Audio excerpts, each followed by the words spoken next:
Britishers अगर अभी भी इंडिया में होते तो इंडिया का क्या हाल होता? क्या इंडिया का डेवलपमेंट अभी से ज्यादा अच्छा होता? कैसी होती हमारी जिंदगी? क्या cast discrimination, gender equality, population growth जैसी चीजें होती? क्या वो इंडिया वर्ल्ड में इतना नाम कमा पाता जितना आजाद इंडिया कमा पा रहा है? ऐसी ही और चीजें हम जानेंगे आज की इस वीडियो में। तो साथ में इमेजिन करेंगे कि कैसा होता हमारा भारत अगर वो अभी भी ब्रिटिशर्स के अंडर होता। सबसे पहले बात करते हैं कि हमारे प्यारे भारत देश की क्या हालत होती, स्ट्रक्चर कैसा होता है इस भारत का। ब्रिटिश लोग इंडिया के रिसोर्सेज और इंडस्ट्रीज को और ज्यादा हड़पते और इंग्लैंड ले जाके उसे म्यूजियम में सजाते, और जब हम अपनी चीजों को देखने जाते तो हमसे पैसे लेते ताकि हमारी चीजों को दिखा सके। बड़े कमीने थे ये लोग।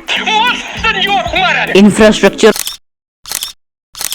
और एजुकेशन थोड़ा कैजुअल, थोड़ा अच्छा ये डेवलप होता है, लेकिन मेनली ये सब ब्रिटिश इंटरेस्ट के लिए होता। इंडियन इनोवेशन और एडवांसमेंट कम हो जाता। यहाँ तक हमने जान लिया, लेकिन क्या इस भारत में आजादी के मूवमेंट होते? हम कह सकते हैं कि इंडिपेंडेंस के लिए लड़ाइयाँ चलती रहती, नए लीडर्स और मूवमेंट्स आते और शायद स्ट्रगल बहुत खतरनाक हो जाता। ये ब्रिटिशर्स हम हिंदुस्तानियों को और परेशान करते और पता नहीं कब तक राज करते। अब तक हमने जाना कि लोगों की क्या हालत होती, लेकिन क्या आपने सोचा है कि पॉलिटिकल स्ट्रक्चर, मेरा मतलब है इंडिया में गवर्नमेंट या गवर्नमेंट्स कैसा होता और क्या पार्टीशन होता? ज्यादा सोचने की जरूरत नहीं है, मैं बताता हूँ, ध्यान से सुनना। गवर्नमेंट या पॉलिटिकल स्ट्रक्चर कॉलोनियल होता है। डेमोक्रेसी में जैसे सिटीजन्स का हक होता है अपने रूलर को सिलेक्ट करने का, वैसे यहाँ नहीं होता। इंडियंस बस ब्रिटिशर्स के गुलाम रहते और उनका कोई हक नहीं होता। मैं जब ये बोल रहा हूँ तो मुझे बहुत ही दुख हो रहा है, और शायद तुम्हें भी हो रहा होगा कि कैसे हमारे पूर्वजों ने कितना सहा है। क्या पार्टीशन होता है इंडिया और पाकिस्तान का? पार्टीशन कभी होता ही नहीं। जब देश में आजादी से पहले ब्रिटिश डिवाइड एंड रूल वाला खेल खेल रहे थे, इसका मतलब ब्रिटिशर्स ने ही हिंदू और मुस्लिमों के बीच दरार पैदा की थी। इन्होंने ये इसलिए किया था ताकि आसानी से राज कर सके। आजादी के टाइम हिंदू और मुस्लिमों के बीच तकरार होने के कारण ही पार्टीशन हुआ था, लेकिन अगर ब्रिटिशर्स राज करते तो वो किसी और तरीके से मामले को समझाते, वो कभी पार्टीशन होने ही नहीं देते। यहाँ तक हमने बात की कि इंडिया में गवर्नमेंट कैसी होती है और पार्टीशन होता कि नहीं, लेकिन क्या तुमने सोचा है कि इंडिया का कल्चर कैसा होता? क्या वो आज के तरीके सेम होता है या अलग? अगर तुम्हारे मन में भी यही सवाल आ रहा था तो तुमने जीते हैं 7 करोड़। नहीं आया तो मैं हूं ना बताने के लिए। ब्रिटिशर्स अगर रूल करते तो हमारे कल्चर की हालत वैसे ही करते जैसे मेरे दोस्त की आंसर शीट की होती है।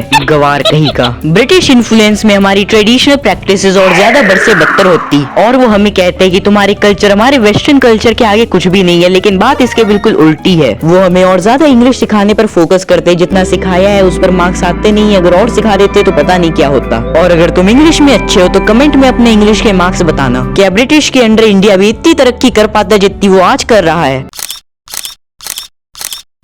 इंडिया ने डेवलपमेंट फील्ड में अब तक जितनी भी तरक्कियां की हैं वो नहीं कर पाते, जैसे green revolution, Chandrayaan, Mangalyaan etcetera. India ने अब तक जितने भी ग्लोबल ऑर्गेनाइजेशन एंड मूवमेंट चलाए हैं वो नहीं होते, जिससे वर्ल्ड को नुकसान होता। वीडियो के शुरू से मैं जिस इंडिया की बात कर रहा हूँ उस इंडिया के अंदर पाकिस्तान, बांग्लादेश एक्सेट्रा कंट्रीज आ जाती हैं, क्योंकि 1947 देश की आजादी से पहले ये सब कंट्रीज एक ही थी। इस वजह से इस इंडिया के अंदर पाकिस्तान, बांग्लादेश एक्सेट्रा कंट्रीज आ जाती हैं। क्या इस इंडिया के अंदर कास्ट डिस्क्रिमिनेशन, जेंडर इक्वालिटी और दूसरे इश्यूज खत्म हो जाते? जवाब है, ये सब इश्यूज खत्म नहीं होते। क्योंकि ब्रिटिशर्स अगर ये सब खत्म कर देते तो वो डिवाइड एंड रूल वाला फंडा नहीं कर पाते। उनका फायदा तो इसी में है कि देशवासी आपस में लड़ते रहे और वो इंडिया को लूटे और उस पर राज करें। अगर इंडिया को 1947 में इंडिपेंडेंस नहीं मिलती तो उसका development, international growth, social issues मतलब caste discrimination, gender equality etcetera चीजें सब अलग होती। इसलिए खुशी मनाओ आजादी मिलने की, और इस खुशी को मुझे भी बांटो लाइक और सब्सक्राइब करके। तब तक के लिए थैंक यू।